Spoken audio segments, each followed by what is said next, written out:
Now, this is the question that everybody wants clarity on, and I am more than willing to give it to you. You see, the irony is that everyone has talked at me through newspaper articles, libelous. And for those of you who are not familiar with the term, that means that it's a lie. That means that it is defamatory, libel and slander. Libel being the written form of defamation, and slander being the verbal form of defamation. And so no one has actually said, hey, I would like to interview you and ask you these questions directly and have you answer them directly. I've answered them in emails, I've answered them, and that's only when one person, one potential voter reaches out to me and says, hey, I'm considering voting for you. Tell me why I should, and what's the deal with this felony? Otherwise, no one has actually approached me directly on a mass public scale to actually hear from me. So this is going to be my attempt again to speak to the masses. It's easier when it goes the other way, when I'm given the opportunity through a large publication that is going to conduct themselves objectively, because of course they have you all as the audience. I don't have that same publicity power, that same market reach. Yes, I have the potentiality for that reach, but unfortunately, what it has appeared to be or happen more often is that you all will seek your information from those more publicly driven news sources. Okay, so here we go. It's pretty straightforward, and once you hear it, it all starts to make sense. So this matter actually started in 2004, to be honest with you. And some of you are going to say, well, I thought you were convicted in 2006. This started in 2004.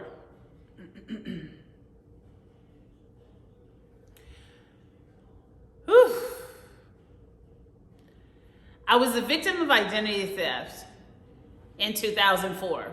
So much so that I was issued a new Social Security number at the direction of the legal authorities and the Social Security Administration. Okay? This was their decision on how to implement relief and protection measures for me. In the following year, I had to deal with yet another legal matter, if you will. And herein lies the irony, because there are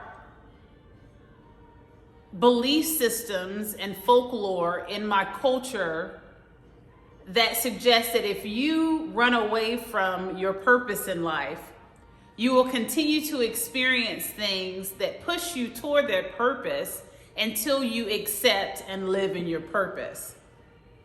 The irony. I have continued since dropping out of law school from Central University. From that time, very specifically, I have dealt with endless legal issues since that time.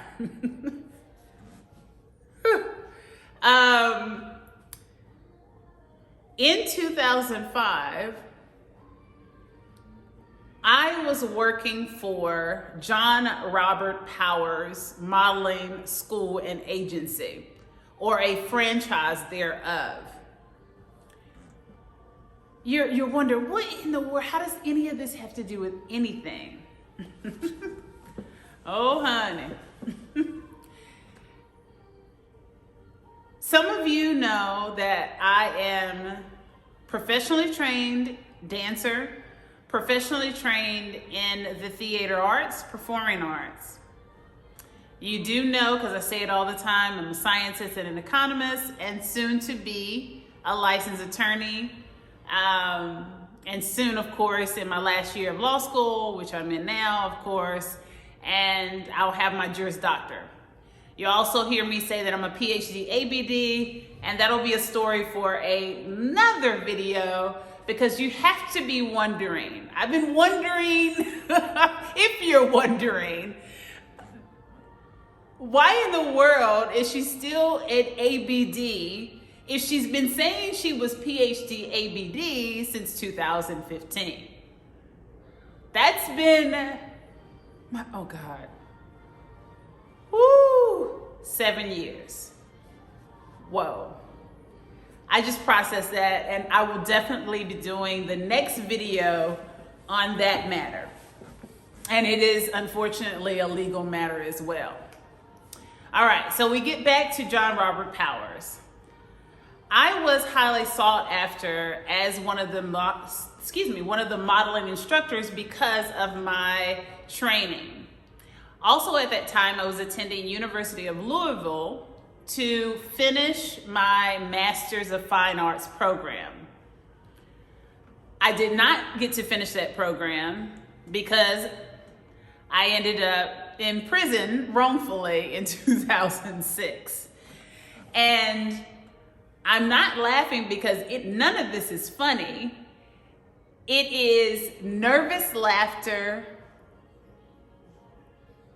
as I recall all of these events that I've experienced and realize just how resilient I am to have experienced the things that I have. And so it also brings me joy. So the laughter is twofold. It's a joyful laughter to know that I made it out of those situations, and even though I still had to suffer, that the resolve and the truth saying, the standing on truth that my family has wrought in me is what sustained me. Okay. The owner of the establishment, a woman, and I'll provide documentations throughout this documentation throughout this video. So you'll see pop-ups of documents, and I will provide links to those documents in the description box. All right. She evidently wanted to exploit the fact that I was a highly sought after instructor because I had academic training in the performing arts. I had verifiable training. And at the time, the Commonwealth of Kentucky had a board of vocational education, and teachers could obtain certification from this board for teaching the performing arts. And you already know what I'm going to say. Of course, I sought it and I received that certification. So, of course, now you see why I was highly sought after. And I was a good teacher. I love what I do. I was very specific on tardiness. I had a zero tolerance policy on being tardy and having too many absences from the classes.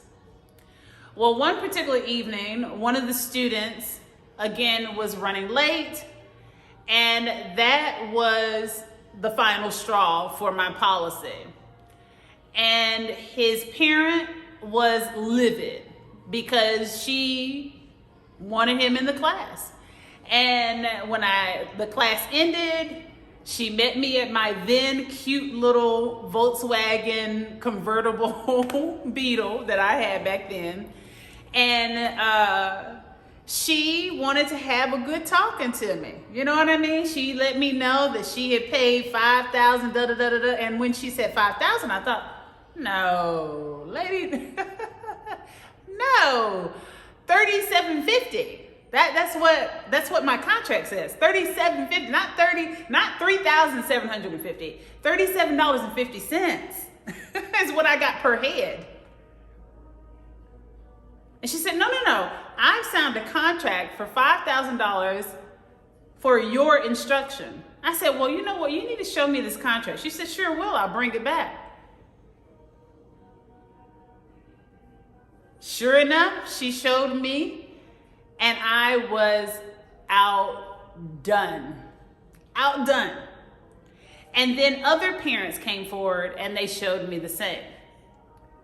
Well, basically, what this turned into is a class action lawsuit potentiality by the parents who wanted to get their money back for the overcharging that the owner had done. And then I became the center of attention, and she retaliated against me. She brought charges against me saying that I had forged my last check, my last compensation check, because at this point I had quit. I let her know. I confronted her. She did not admit it. She continued with her lie. And so I left. And of course, there were students who wanted to continue on with me. So she felt that I had betrayed her because we didn't have a contract of exclusivity. So I didn't owe her a duty not to assume any of her clients that no longer wanted to be with John Robert Powers. Nonetheless, I did end up taking on 2 students because I have a very specific list of expectations for the students that I take on, especially considering the fact that I was doing it in my small business. There was a lot more flexibility to do it through an agency because, of course, you get the backing from the agency as opposed to you having to do it for yourself, and then the time management and things of those nature. So I took on 2, and still to this day, one of them, Haley, another one, a young man, and they actually traveled back and forth from Greensboro, Cincinnati, Louisville. We did some amazing things. And shout out to y'all if y'all ever see this video. And I had great relationships with their parents. But here I am now experiencing a woman who has literally filed false criminal charges against me in retaliation for her own, in her mind, she's thinking, okay, I'm doing the right thing.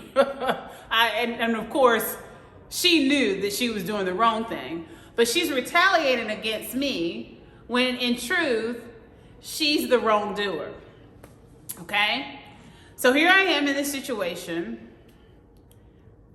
I am facing felony charges in Louisville, Kentucky. I believe it was the 13th Circuit.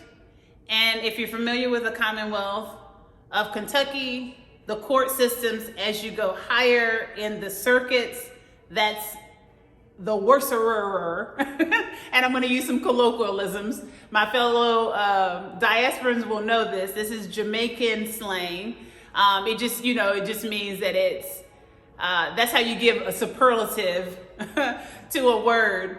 You add the ER as opposed to saying even more worse or worst.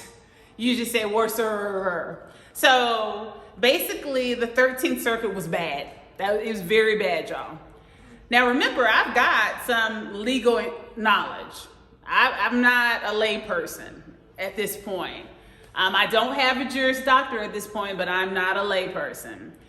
And I requested to proceed pro se. And in the Commonwealth of Kentucky, they actually have a competency hearing. And that hearing was held, and I was deemed confident to represent myself. Now, this communicates to those who understand law. This should let you know that I have not ever been validly deemed by any legitimate and ethical court, as somehow a burden in frivolous and abusive and harassing filings. Okay? Not the case. What you're seeing now is retaliatory misconduct. Okay? Just keep that in mind. It will go faster from here, but you need to know the beginning. Okay? In my litigation, I sought a handwriting expert. I moved the court for that. It was granted.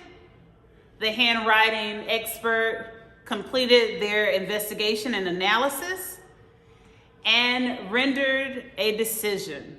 Results from their investigation showed that I did not forge the compensation check. Furthermore, when she was using other documents to compare signatures, she discovered that the owner, the franchise owner who had filed the false charges against me, she had actually forged her attorney's signatures on documents, and ultimately and properly, the case was dismissed in my favor, right? Okay, so that should tell you something as well. Now, keep in mind, I'm a Black woman. It was a Caucasian male judge. And in that particular situation, the law worked as it should. However, I clearly must have pissed some people off. Because as I was awaiting and was released from house arrest, I was then rearrested and told that there were potential charges against me. Yeah. And, oh boy. I'm going to write the book because there's also a part of this that actually begins in Atlantic City, New Jersey. But I will include that in the book. In the interest of time for this video and trying to be concise and really give you some context so we can stop with the lies. Please stop with the lies and the sensationalism. But know that this also begins in Atlantic City, New Jersey. I was on a trip with my then boyfriend, and let's just say extradition was involved to get me to Louisville, Kentucky for this alleged forgery, okay? All right. Okay. So here I am, back in custody. Now, I've learned a thing or two at this point, and this is why this was recalled in my memory. I've learned a thing or two at this point about extradition, and not to contest extradition because they can continue to roll over or postpone it for several more months to give an opportunity for there to be an investigation on the extradition matter, whether or not it's a valid petition and all these things, right? So you ultimately remain in custody until the extradition is released, or you voluntarily allow extradition to be literally taken from wherever you're being held in custody to wherever or whatever jurisdiction is wanting you to appear. So at this point, I know even though I know that I have done no wrong in Cabarrus County, I'm going to voluntarily I'm going to concur with extradition. Get me there. Let me, go ahead and appear, have my arraignment, whatever it is that we need to do. Let's get this going. And that's my mindset. Keep in mind that my mother is being impacted. Only a year and a half prior am I coming off of having to learn to walk again and losing my father. And it was just so much. So I'm extradited to Cabarrus County, and the jailhouse was like a dog pound. Let's be very clear. And again, I'll go into so much more detail in my book. We don't have the time for all the detail. And forgive me because I'm trying to do this authentically. So none of this is scripted. I need you to understand, and I hope you see this. I hope you see the authenticity of this video.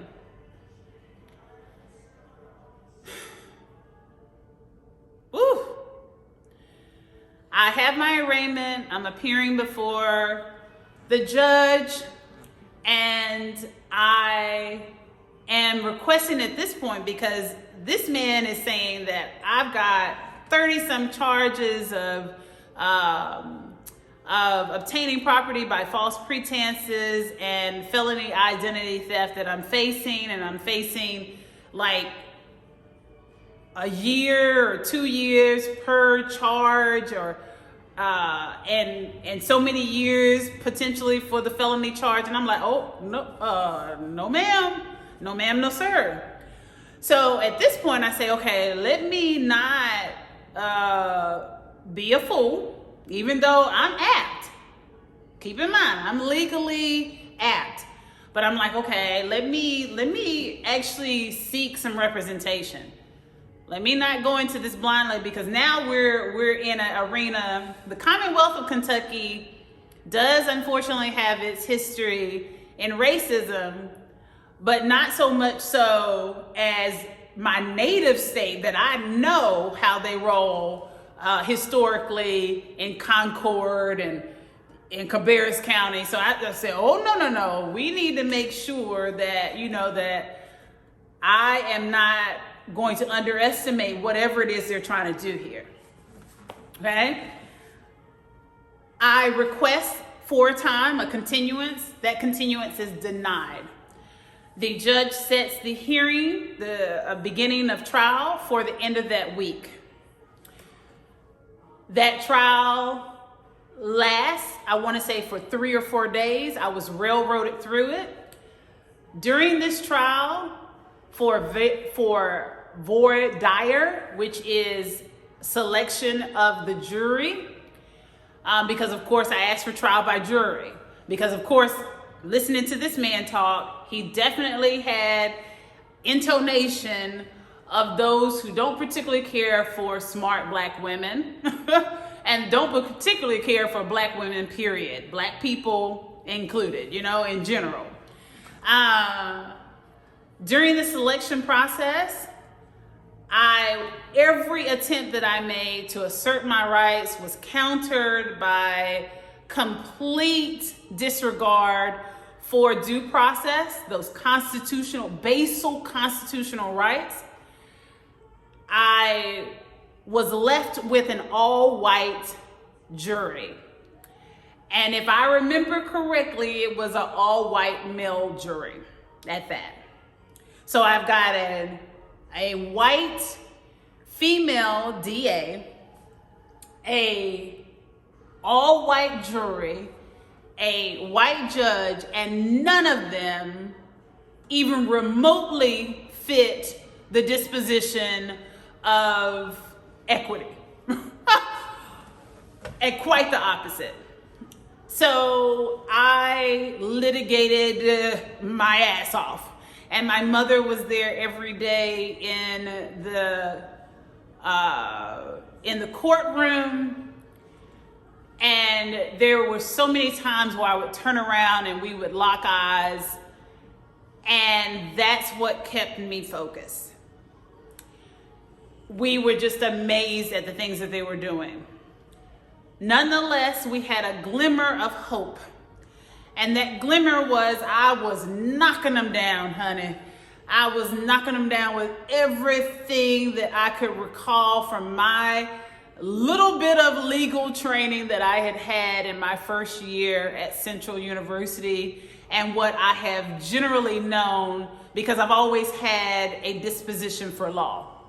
I've always had an affinity for law. There were people who thought I would have already been a lawyer at that point in my life, or fast on the fast track to becoming a judge. And so I was successful in getting all of the obtaining property by false pretenses charges dismissed, one by one. Dismissed for, the DA would say, based on the information that, she has submitted and upon discovery of this and that, we are dismissing this particular action against her for lack of evidence. Each time we're dismissing for lack of evidence, dismissing for lack of evidence. We got down to the last 3 charges, and the DA, ironically enough, because like I said, again, remember, I'm fighting for my life at this point. I'm fighting for my life, and I'm going in. And if you've ever seen me in court, then you know what I'm talking about. And that's what they're misinterpreting for you all. What they're doing is they're intentionally misrepresenting, which I told you the word is called obfuscation. They want you to believe that I'm the bad guy because I am, in their opinion, unruly and contemptuous, when in reality, what I am is damn good at litigating, okay? And I'm only laughing because this is not coming from arrogance, because you know that I believe that arrogance is ignorance. There is no degrees of separation at all. I'm laughing because these are the very qualities that were instilled in me by my village. And they came full circle to help me and invigorate me with fortitude to fight and resolve and acumen and pointed, exacting defense. And I did. Getting down to those last 3, the DA, she was completely, you could tell that she was completely had underestimated me, and realized it actually seemed like she had a moment, an epiphany moment, where she was like, okay, we're done. We don't have a case. Yeah, you never had a case in the first place. Number one, you're telling me that I have stolen someone's identity. You're telling me this lady's name is Teresa Rickman, and yet Teresa Rickman's not here. And that's a constitutional right to actually be able to call the primary witness to the stand and undergo questioning, examination, even impeachability, and you're telling me she's not here? And then you're telling me that the officer who purports to have taken the report from Teresa Rickman is not here? Are you serious? What? No, absolutely not. Let's fast forward, because I also want to be very mindful not to divulge too much information right now, because then they watch and they will use this information and counter my efforts for exoneration. And we want to make sure that that cannot happen, okay? So basically, here I am, where you've got the DA who has moved to dismiss the entire case against me, for lack of evidence. The judge says no. He won't accept it. He denies her motion. And then he closes the arguments for the trial. Are you hearing me, people? Look at the transcript. Look at the transcript. And I'm laughing because it's just so facially corrupt that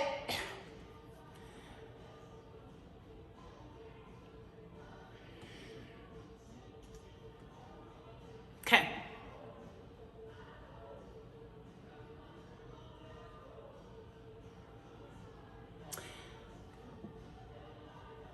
At this point, I look at my mom and I know that we have made a turn for the worse. And it's very clear that I have pissed this man off. And that's the worst person that you want to piss off, is the racist white male judge when you're the black woman who's on trial. He closes the arguments. He sends the jury, first he instructs the jury to disregard the DA's motion. He sends the jury for deliberation. He also instructs the jury that they must find me guilty. Just read the transcript.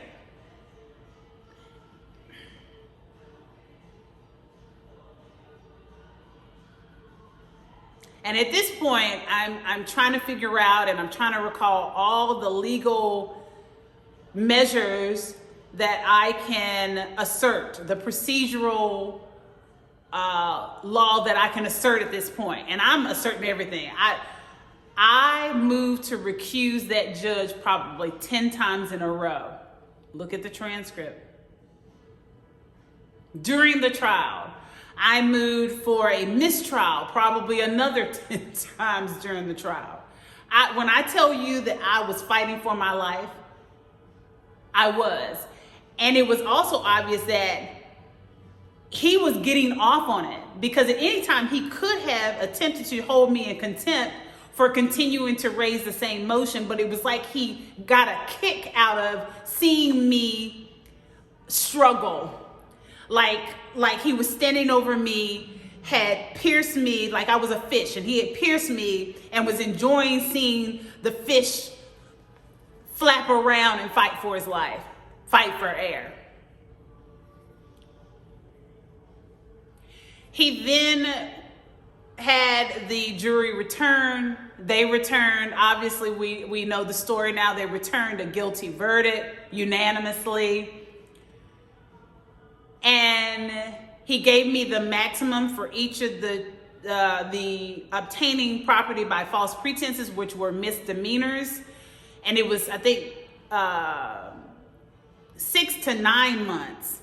But I remember at the beginning of the trial that he spoke of them as though they held more time. Nonetheless, I think he was limited by the fact that I had no criminal background. And I remember him requesting that before he made the sentencing order. And I don't think that he was happy about that at all. He visually displayed discontent for not being able to really stick it to me. But he still found a way. So he gave me the max for each one of those. So 3 charges of obtaining property by false pretenses, 6 to 9 months. And then, don't give me the line. I want to say 12 to 14 months on the felony identity theft. And then he ran them consecutively, not concurrently, not together, but consecutively. So it would build up to 19 to 24 months in total, okay? Something like that. You'll do the math. If I'm missing something, charge it to just trying to recall it very quickly as opposed to remembering the exact information. But the total amount was definitely 19 to 24 months, okay? Meaning, for those of you who don't understand that you would serve a minimum of 19 months and a maximum of 24 months.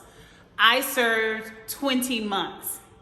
And there's a story about that too, because as you can imagine, everyone would presume that I would be the goody two shoes.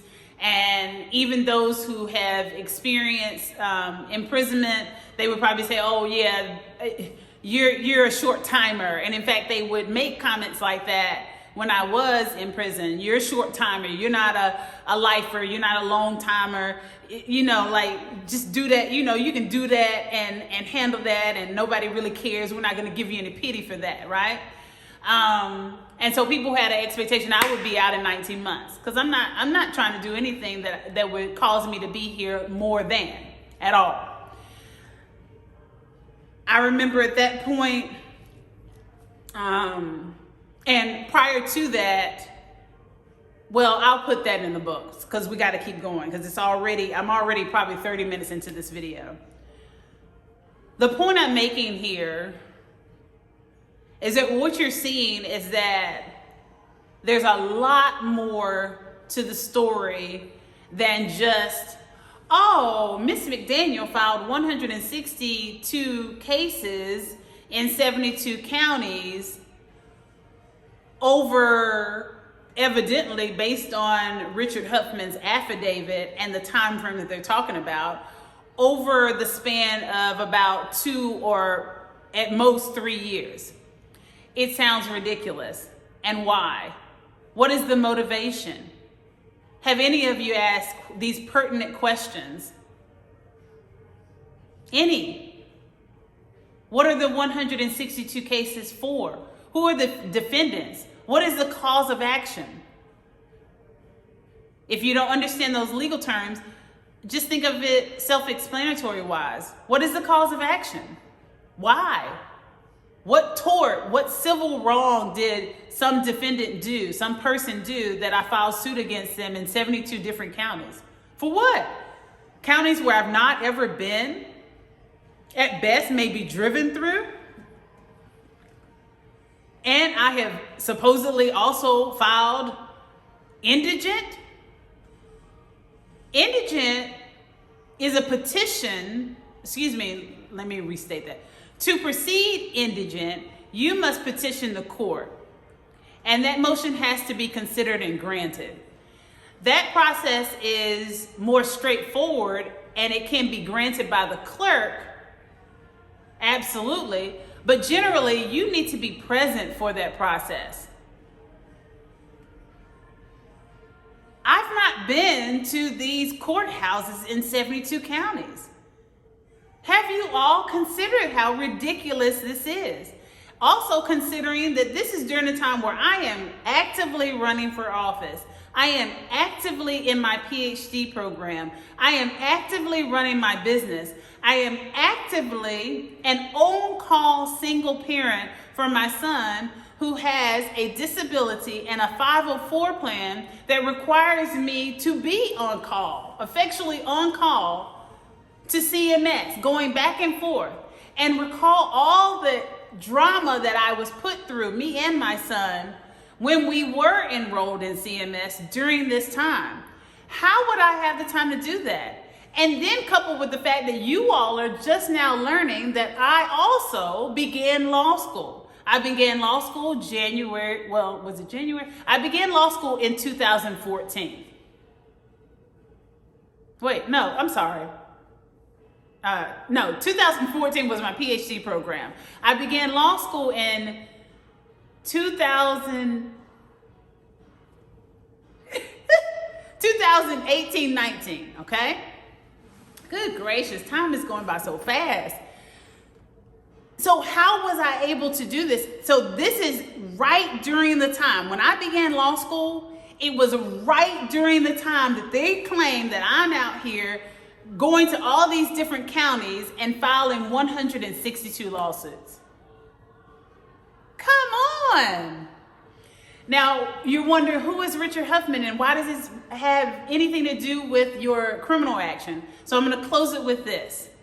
And there's so much more. And I'll provide as much documentation so that this all makes sense. It's so full. And I do really need to make a table of contents for it. And it does need to be not reduced to a book, like I'm going to water it down, but it needs to be put in a book. It needs to be reduced to a finite chronological account of everything that happened. Okay, so here I am. Let's back up a little bit just so you have some clarity. I used then my rover to secure my bail. Okay. That rover was to be returned to my mom. They went to pick it up. At this point, I'm in prison. Okay. They went to pick up my rover, and the bail bondsman, Michelle Feimster Bailey, who owned Infinity Bail Bonds, and that's who I contracted with for my bail, she had destroyed my vehicle. My mother informed me. I then told her how to prepare the documentation for small claims court. We communicated by mail to get that taken care of, and that case was decided in my favor because the bail bondsman, as some of you know, is not supposed to destroy the property that is in their custody for the purpose of securing a bail. They are supposed to return that property in the same condition. And those of you who know me well, and those of you who have known more about me than your average, you know that I prefer a Land Rover Discovery. It's my favorite type of vehicle. And I've had 4 in my lifetime, okay? And that was one of them. I had it custom painted and all kinds of stuff. It was just, it was important to me. Okay. Again, Richard Huffman, how does he come into play? When I was released in 2008, July-ish 2008, I proceeded to execute the judgment or escalate the execution of the judgment, because when it was first executed, the sheriff put on record, which is still there, and you can look at it in the Rowan County civil court case records. Why Rowan County? She was out of Salisbury. And when I say she, that was Michelle Feimster Bailey for Infinity Bail Bonds. Some of you know the geography. Salisbury is just a hop, skipping away from Cabarrus. I didn't choose her knowing that she was in Salisbury. She advertised in Cabarrus, and so I just presumed, and there you have it. Nonetheless, I had to go to Rowan County to file that suit against her. That is a valid suit, but that's one. that's one. And there were a series of suits to execute that judgment, but altogether there were 6, and that was limited to Michelle Feimster Bailey and Infinity Bail Bonds, and they were all properly initiated. None of them were frivolous or malicious or any of that nonsense that you're hearing, okay? Richard Huffman ultimately was, I guess Michelle contracted him as her counsel at some point, okay? Let me get back to the sheriff. So the sheriff located an account, a bank account of the defendant, Michelle Feimster Bailey and Infinity Bail Bonds, that was sufficient to cover my money judgment, which was $5,000 plus court costs. 2 weeks later, there was another affirmation or record put on by the sheriff's department that there was no longer funds available in that account. They received that from Wells Fargo, and they denoted it as insufficient funds. Well, those of you who understand law know that a levy is not a negotiable instrument. A negotiable instrument is a check when you think of UCC, okay? And so when a legal authority places a levy and Wells Fargo receives that levy, if they move funds from that account, or they allow the owner of that account to move funds from that account, that's called fraudulent conveyance, okay? So I moved the court, and that was one of the actions that I filed, was fraudulent conveyance, right? So it makes sense. Nothing strange here under the sun. Ultimately, in fighting for execution of that judgment, the time limits were fast approaching for that judgment to expire. Some people know that money judgments expire. They do. So you have the opportunity to renew that money judgment under North Carolina statutory law. That's what I pursued in 2015-16.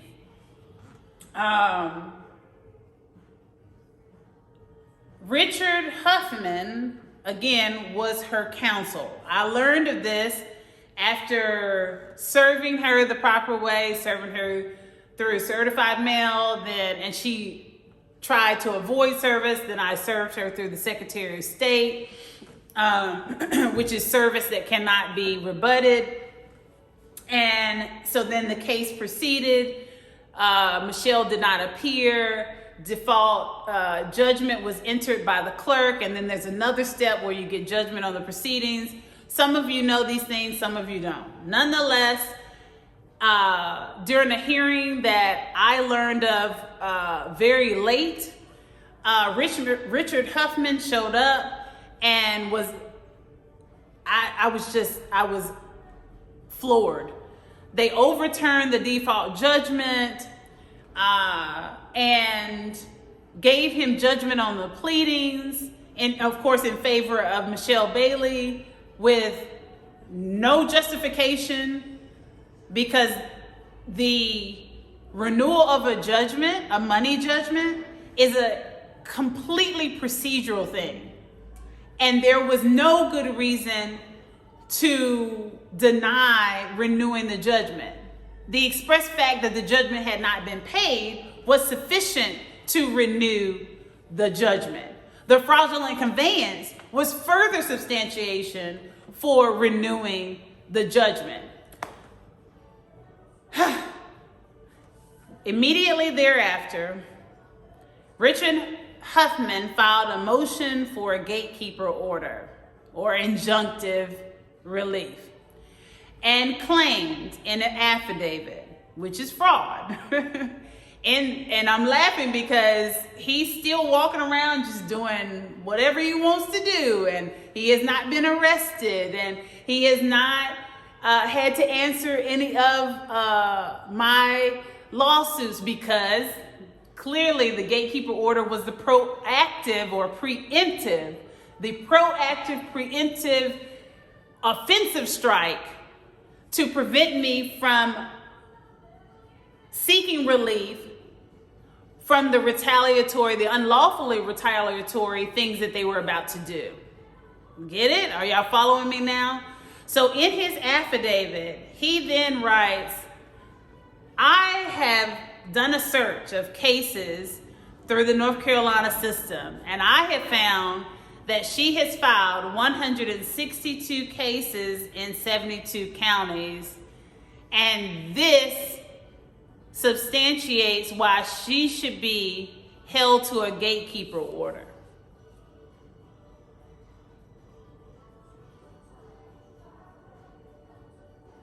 And I've been fighting ever since. There's so much more to share, but we're at 40 minutes. And I'll put it in the book. it's tough. You got to imagine how tough it is for me to even have to sit and recall it all. Because when you recall something, you effectually have to relive it. And I have chills, and I have moments, pockets of relief, and then greater pockets of sorrow and suffering that I experienced throughout this time. And I sit here before you, and I want to divulge specifics on where my exoneration and expungement and relief and appeal stands. What I can tell you without divulging information that they may try to use against me to delay my relief, which is inevitable at this point. And they are doing everything to delay it, but my relief is inevitable again at this point. I can tell you this. My appeal from the gatekeeper order is alive and well, and there should be a conclusion in my favor very soon.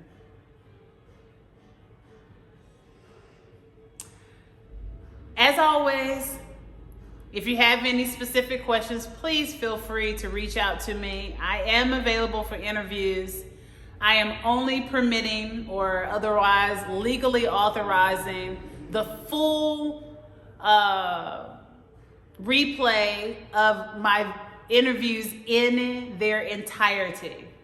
I will not permit authorization if the publication or news agency or blogger intends to post edited versions of my full interview.